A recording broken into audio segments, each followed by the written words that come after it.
Hi there. Today we're going to talk about the third finger blues scale.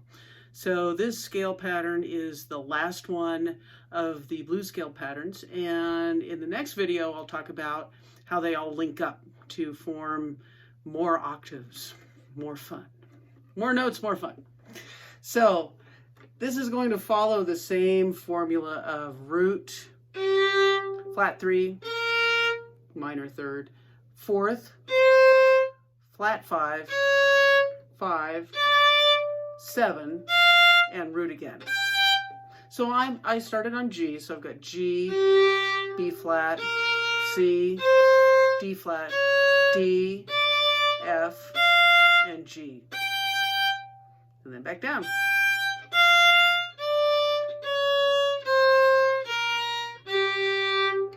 And of course you can play that on the G string and play a C blues scale. So C, E flat, F, G flat, G, B flat, C, and back down. I like to use the third finger to play that flat. I suppose you could go E flat with your first finger, F with your second finger, F sharp, which is the same as G flat with your second finger. But then that kind of leaves me going a step and a half here, which is a little bit awkward. And I also like to use whatever finger I'm using for the fifth note of the scale. I like to use it for the flat 5 because then I can get those nice slides are a little bit easier.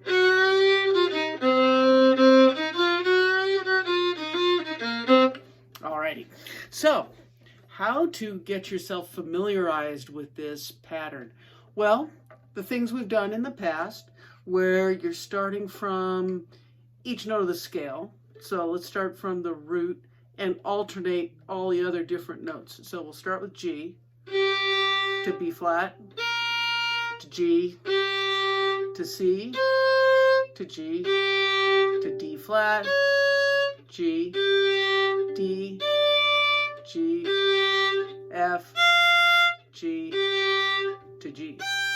So you get some interesting bow crossings there, but that's okay.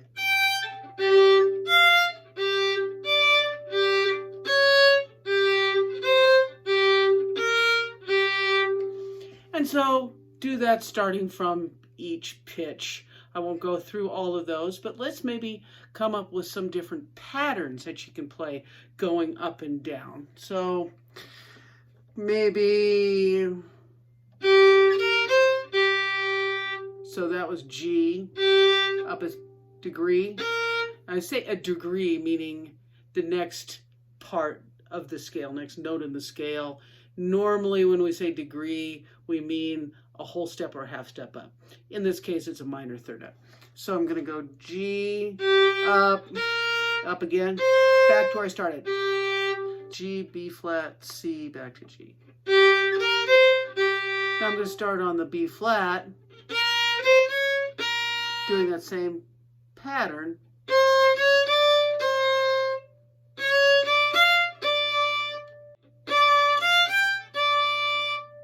You can do different things like that. Let's see, I'll just go up 4. Then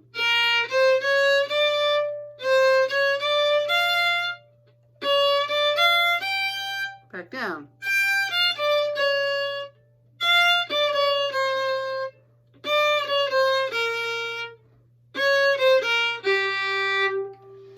So you can make up all sorts of different patterns like that.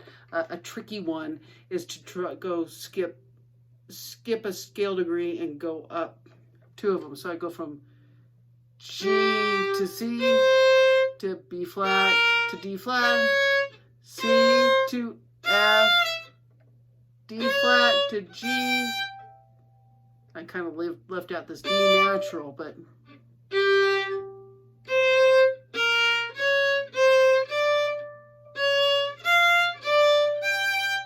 there we go.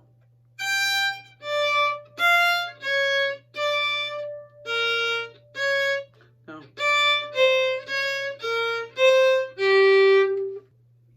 start on the root and go up to the fourth, down to the minor third, up to the fourth. So I'm going up, 2, down 1, and up, back up again.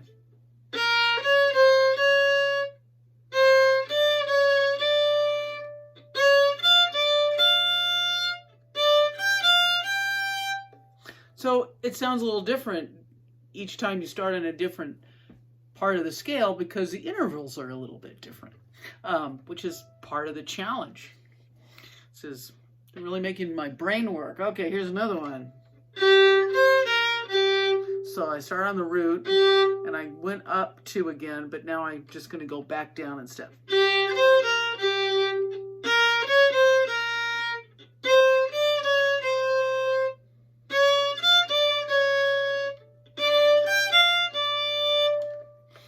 All right, so all of those I've started on the root.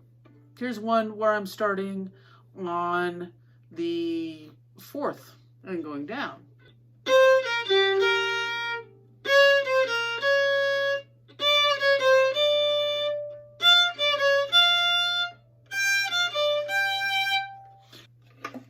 So make up all sorts of different patterns. They can be, I did 4-note patterns. They can be 2-note, they can be 3-note, they can be as many notes as you want.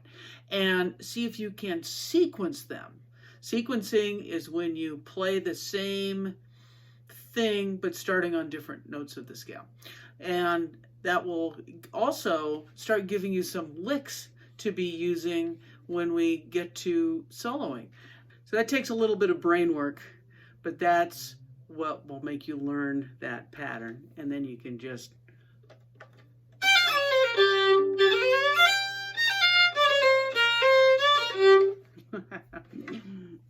Alrighty, so practice that.